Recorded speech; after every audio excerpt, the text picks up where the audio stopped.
জলবায়ু পরিবর্তন নিয়ে গবেষণা করতে গিয়ে রাজনৈতিক পরিবর্তনের শিকার হয়ে অবশেষে মায়ের কাছে ময়ূক। জলপাইগুড়ি শহরের লাগোয়া গোমস্ত্রপাড়ার বাসিন্দা এই ভট্টাচার্য পরিবার।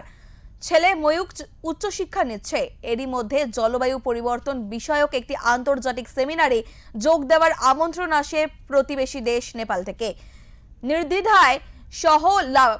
নির্দ্বিধায় সহ পাঠীদের সঙ্গে পাড়ি দেয় পশুপতিনাথের দেশের উদ্দেশ্যে। জলবায়ু পরিবর্তন শীর্ষক সেমিনারে অংশ নিয়ে নিজেদের সমৃদ্ধ করা। এরই মধ্যে নেপালে শুরু হয় রাজনৈতিক পরিবর্তনের তীব্র আন্দোলন, যা কিনা আজ বিশ্ববাসীর নজরে। সেই অশান্ত নেপালে আটকে পড়েছিল ময়ূক সহ অন্যান্যরা।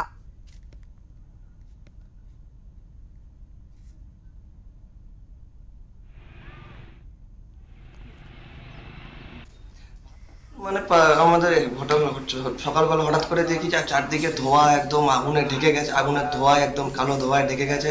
তো হোটেল থেকে তো আমাদের বেরোতেই দিচ্ছে না। তো বললো তোমাদের দেখতে হলে তোমরা ছাদে গিয়ে দেখো। তো তখন আমরা কিছুটা রাস্তায় ছিলাম আর কি।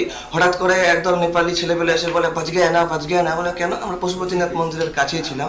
বলে কেন? ওরা মগটা ওখানে অ্যাটাক হয়েছে এবং ওখানে ফায়ারিং হয়েছে, তো ওই জন্য বলে বাজগে না বাজগে না। ওরা ভেবেছে আমরা না না না না, they are very adorable. Nepal public administration, army আমাদের খুব সেফটিতে, খুব আদরে, খুব যত্নে রেখেছে।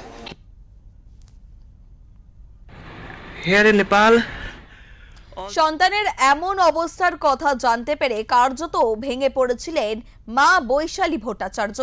এই প্রসঙ্গে তিনি বলেন যে কি করে যে সময়গুলো কেটেছে, সূর্য উঠত আবার রাত হতো শুধু ঠাকুরের নাম দিয়ে। অপেক্ষা করেছি ময়ূক ফিরে আসার।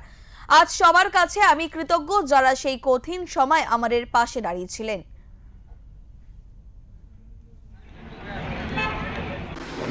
আমার ছেলে নেপালে গিয়েছিল, ওদের একটা সেমিনার ছিল ওখানে, সেখানে তার জন্য গিয়েছিল। এই যে পরিস্থিতি, কতটা আপনার চিন্তা ছিল এই যে পরিস্থিতি? আমি প্রচন্ড ট্রমার মধ্যে ছিলাম। তখনও আমাকে মানে অনেকে প্রশ্ন করেছে কেমন আছো। আমি বললাম যে আমি যে কীরকম আছি আমি সেটা বলতে পারবো না। দিন আমার চলে যাচ্ছে, সূর্য উঠছে, সূর্য চলে যাচ্ছে, রাত হচ্ছে, আর ঠাকুরের নাম জপ করছি, এইভাবেই দিন কাটতো।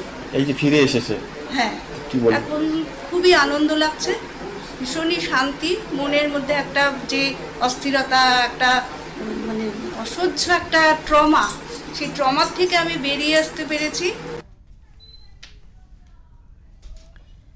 জলপাইগুড়ি থেকে উজ্জ্বল হরের রিপোর্ট, ওঙ্কার বাংলা।